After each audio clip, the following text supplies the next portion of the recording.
మహారాజుని ఏమంటారంటే మనం ఏమని పిలుచుకోవచ్చు? ఏమని? సూర్య మహారాజు అందామా, లేదా కుక్కల మహారాజు అందామా, మర్రి చెట్టు కింద మహారాజు. అది అన్నమాట ఈరోజు మన వీడియో. చూసుకోవచ్చు. ఇప్పుడు మహారాజు గారిని లేపుదాం. దగ్గరికి రండి, మీకు చూపిస్తాం. ఏమన్నా అవుతుందేమో చూద్దాం. కుక్కలు ఉన్నాయి కదా, మనం ఏమో భయపడుతున్నాం. చాలా కొద్ది గొప్ప చేపట్లో అయినా కొద్దిగా ధైర్యం చేసి గుండెకి రాయి చేసుకొని ఈ మహారాజును లేపుదాం అనమాట. ఇప్పుడు ఆ కుక్కలన్నీ మన పక్కనే ఉన్నాయి, కానీ ఏమనట్లేదు. ఎందుకంటే ఈ చాలా సున్నితమైనవి. ఆ మహారాజు గారు కూడా చాలా మంచోళ్ళు. ఇప్పుడు చూసుకుంటే మనం లేపుదాం. చాలా దగ్గరికి రండి, మీకు చూపిస్తాము. ఈ మహారాజు మనల్ని ఏమన్నా అంటాడేమో. చాలా గుండె ధైర్యం చేసుకొని అంటున్నాం. మహారాజు గారు లేట్లేదు, దగ్గరికి రండి. క్లోజ్ షాట్ పెట్ట ఉన్నాను. నేను ఎలా వచ్చి ఓటు వేయను? ఓటు అంటే తెలుసా మీకు? తెలియదు. ఏదో చెప్పగలమా మేము? చెప్పండి. ఓటు అంటే మన ప్రజలందరినీ గెలిపిస్తామన్నమాట. ఇప్పుడు మీ అట్టాటోళ్ళు స్వాములందరినీ పల్లెలేకి తీసుకుపోయి నీళ్లు దాపి అన్నీ చేసి నీకు మంచి మర్యాదలు తెప్పిస్తాం. మీరు ఓటు వేయాలంతే. అట్లా గుద్దండి చాలు.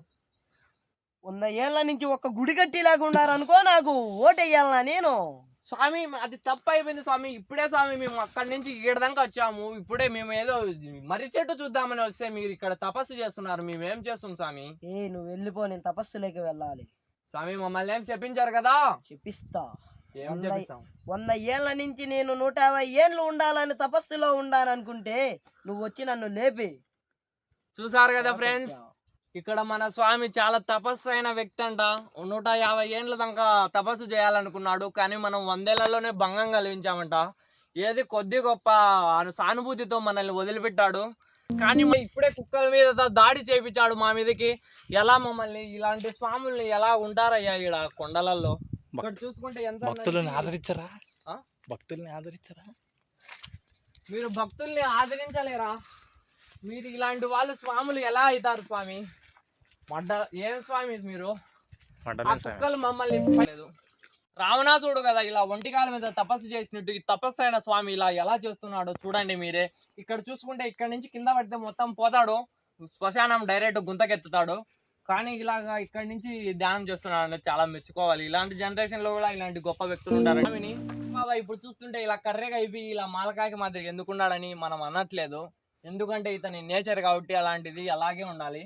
ఇలా చూసుకున్నట్లయితే ఇలాగ ఎప్పటికీ ఇలాగే హెయిర్ ఎప్పుడే ఇలాగే ఉంటాదేమో. ఎందుకంటే ఇతను కరెక్ట్ పుట్టపత్రి సాయిబాబా. ఇతను కుక్కలన్నీ తొడుకొని వచ్చాడు. ఇదేమన్నా స్మగ్లింగ్ చేస్తాడేమో తెలియట్లేదు. ఇక్కడ ధ్యానం అయిపోయింది. ఇతడు ఈ రోజు ధ్యానం అయిపోయి భిక్షాటన వెళ్తున్నాడు. పల్లె మొత్తం భిక్షాటన చేసి బాగా తిని బాగా గట్టిగా బలిచినాడు అనమాట. కుక్కలకు కూడా వేస్తాడు అనమాట. పదాం రండి, ఎందుకు ఈ బాబాయ్తో ఊరికే. ఎక్కడో చూస్తున్నాడు అలా కత్తి పెట్టి. ఇక్కడ చూసురండి, ఇలా పెట్టండి. చూడండి ఆ బాబాయ్ చేసే విన్యాసాలు చూడండి మీరు. ఏదో చేస్తున్నాడు. ఎందుకు స్వామి? ఇతను ఏదో మంచి తపస్సు అయిన వ్యక్తి.